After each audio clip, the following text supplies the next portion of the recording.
Hi, dreamers. This is Coach Niquenya of Building Bridges Consulting, the founder and creator of the Designing the Dream Institute. I just wanted to stop through for a little while to share some information with you about the 3 tips I have for quick startup success. So, a lot of you have been inboxing me, calling me, or during our client sessions asking me about how to get started really quickly in your business with as minimal headache and upset and frustration as possible. And so I have 3 quick tips for you on how you can achieve quick startup success.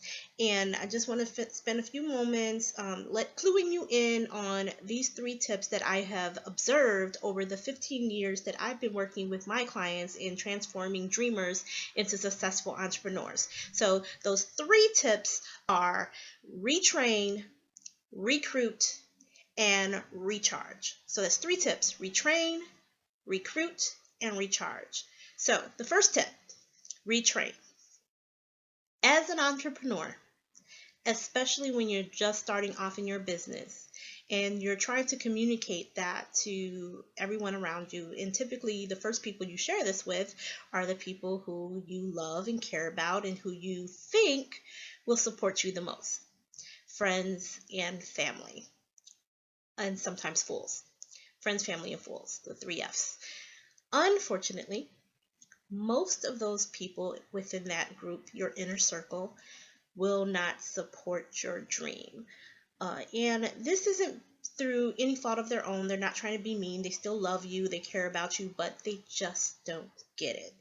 Entrepreneurship is an uncomfortable thing. It's one of those things that, unless you're on the journey yourself, it's just unfathomable.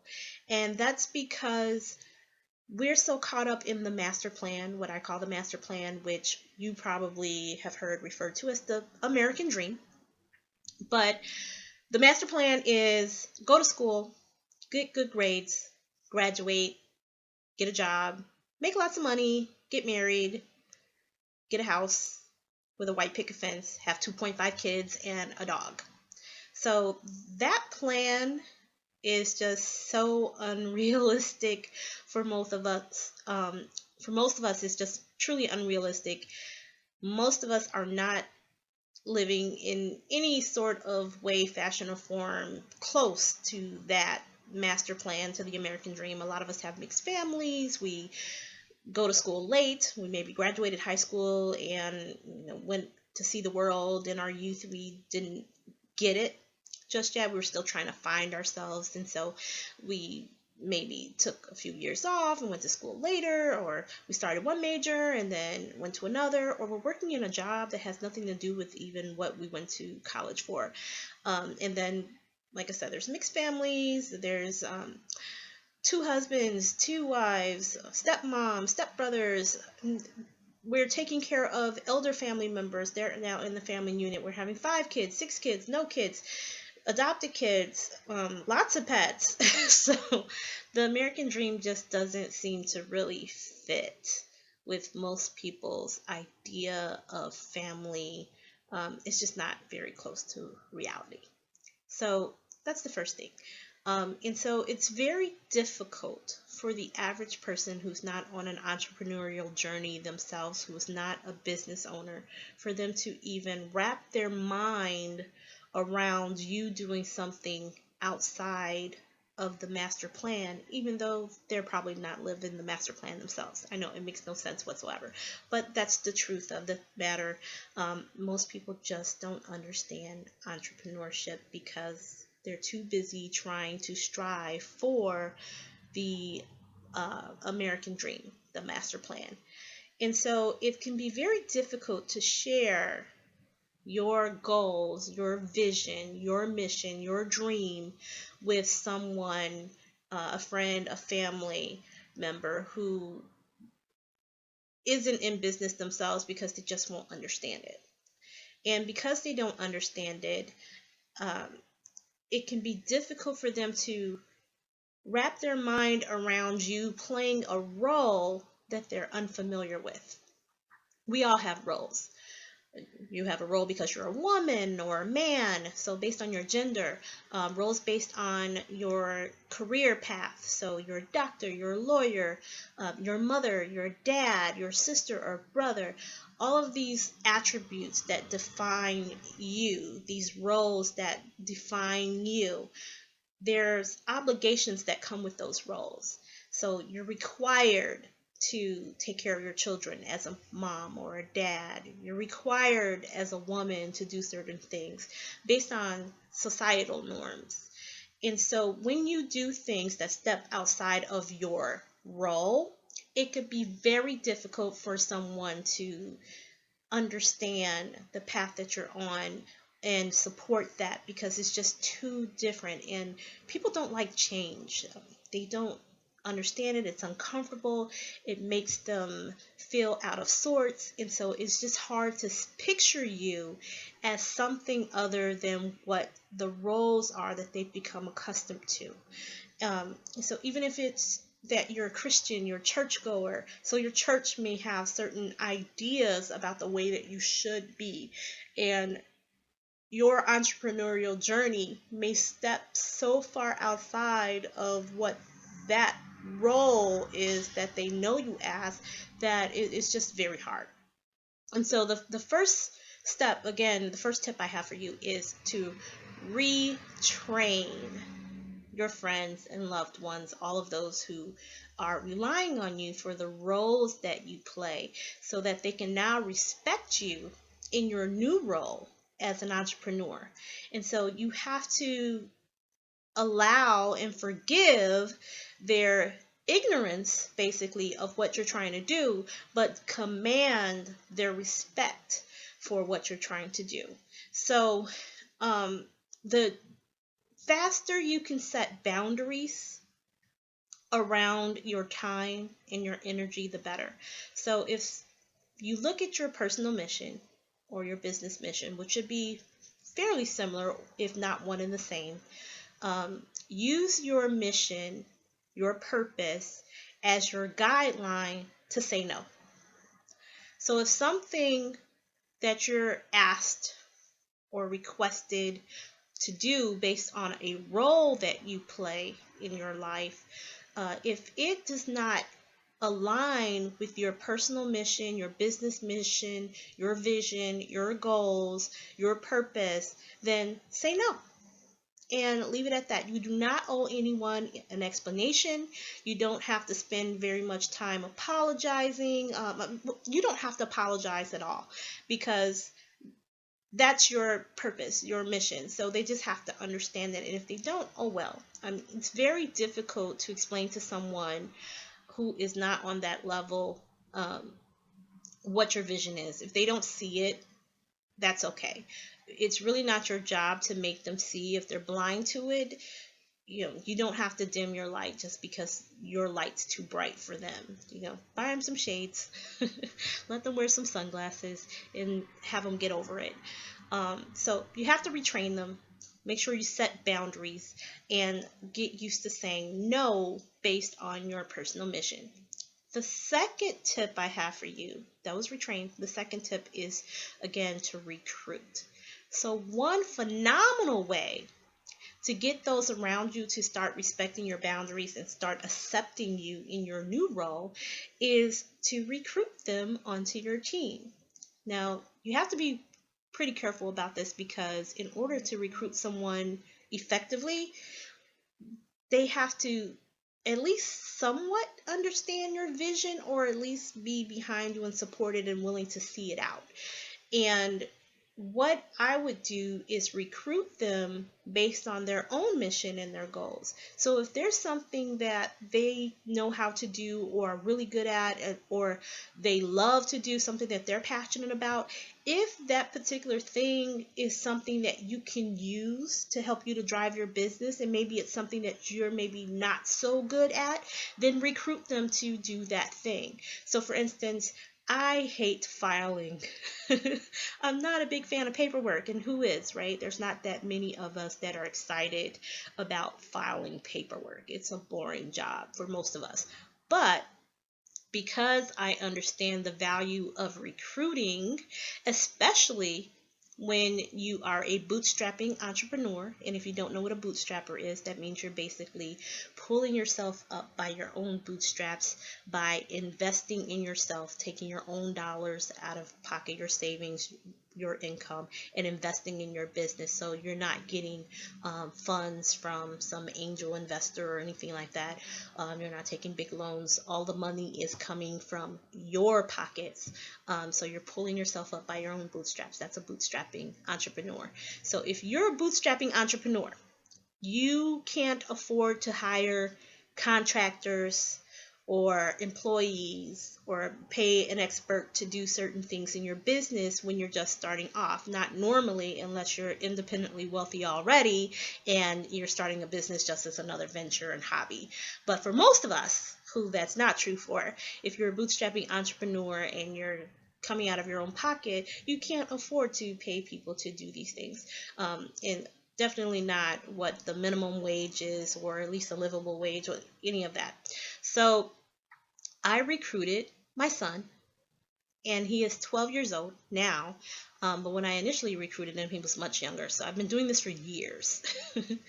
And I have him shred all of my documents that I don't want to touch. So I have two baskets set up in my office, one for shred, one for filing. And he knows his ABCs. It's one of the first things that they teach you in kindergarten, first, second grade. He knows how to read and all of that good stuff. He knows his numbers. And so for as long as he's been able to do those things, I've been having him file and shred. So he goes to the basket. He goes straight to the filing basket. He pulls out the things to file. He alphabetizes them and memorizes them, whatever he needs to do, and he puts them in their appropriate folder in my filing cabinet. And for the shredding folder, he goes and grabs whatever documents are in there, and he goes over to the shredder, and he has a great time shredding those documents. I don't have the time, energy, or the wherewithal to even stop to shred and file things. So this is a perfect opportunity for a child who enjoys that sort of thing. Typically, most kids just love to watch the paper go through the shredder and get cut up into a million pieces. And so it's a great opportunity for him to not only help me in my business for something that has to be done, I just don't really have the time or energy to put towards doing it, but it also gives him a sense of importance and belonging, and teaches him a very valuable lesson about entrepreneurship. And so, when you train them up young, they grow up to think entrepreneurial thoughts, which is a healthy thing for all of us. It's very important to understand developing alternative income streams and investing in yourself from a very early age. The earlier, the better. And so no age is too young to invest in your kids and have them thinking about business ownership, which really is the true secret sauce to success: business ownership and investing. Not just being self-employed, which there's the difference. Right, Robert Kiyosaki? He's a friend in my head. So you want to recruit. Other people that I recruit would be like college students, or even high schoolers who are savvy with computers. For those of you who may be baby boomers or just not so good with technology, if technology kind of frightens you, or it's just difficult for whatever reason it may be, or you don't always have access or the time. Usually it's about the time for me. Having a college student or a high school student who loves to be on the computer anyway, and they're typically learning some new tips, tricks, and tools that they can use technology-wise, have them apply that to helping you in your business. And so social media is a big one. For those of you who have no idea how to use social media and you're like frazzled about getting posts onto Facebook and Instagram and Twitter and whatever other social media channels are out there for you, having your college students or high school students or even your grammar school kids, because my son and his cousins can do it all, have them post on your behalf, have them become your social media managers. By using them as your social media managers, that alleviates a task that definitely needs to be done in this day and age of everything living online, not just offline. That would help you out with your marketing efforts to reach a wider, expansive audience online. Um, so yeah, using your high schoolers, your college students, your grammar school students, whomever you know who enjoys being online and is willing to do this for you, have them become your social media managers. And that way, if you're not so technologically savvy, if you for whatever reason are afraid or intimidated by the computer and all the different marketing channels out there, then you can have them do that for you. And there's tools that you can use like Hootsuite, which allows you to um, give admin rights to um, those who you recruit, and they can queue up whatever post that they have researched and created for you, and then you're able to go and review them before they're posted. And so you're able to eyeball them, so you can make sure that they're communicating the message that you want to be communicated to your target audience. So absolutely recruit those around you. And also, you can create a sales force out of your spouse, your friends, other family members. Make sure that they all have an ample supply of your business cards.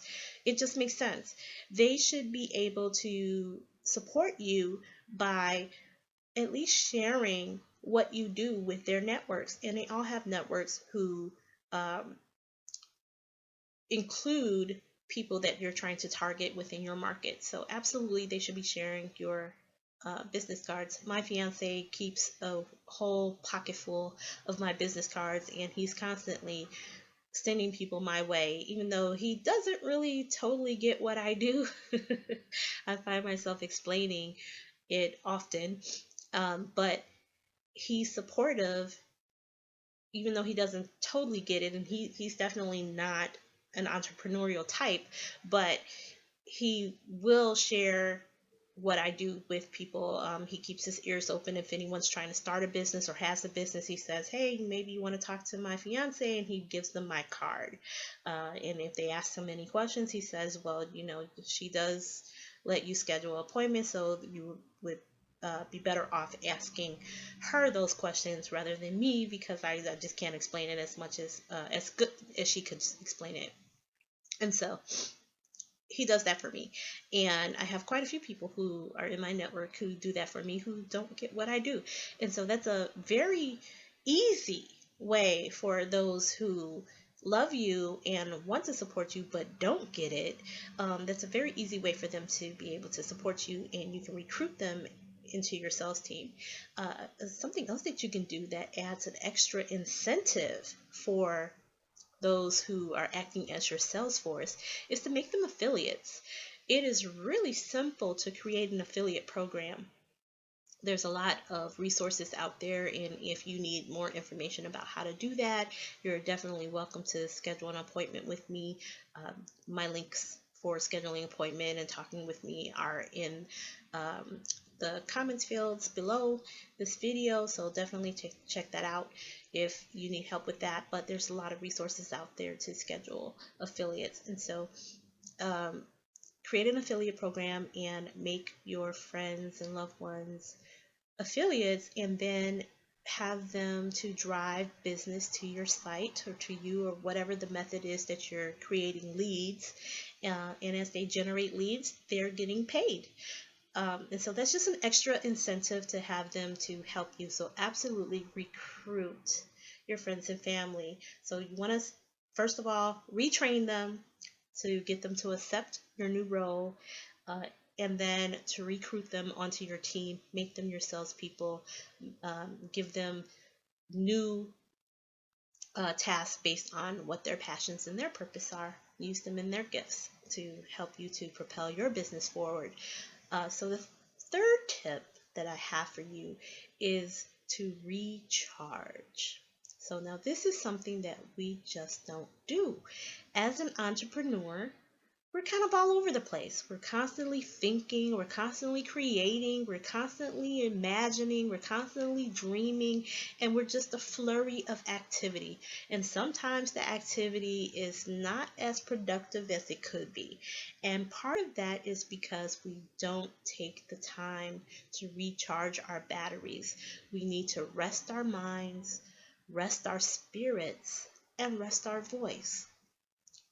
When I take what I call a purposeful pause, and that's time that I intentionally take to recharge my batteries, I find that when I get back to work, I am so much more creative, so much more innovative, and so much more productive and creative than I was before I took that time.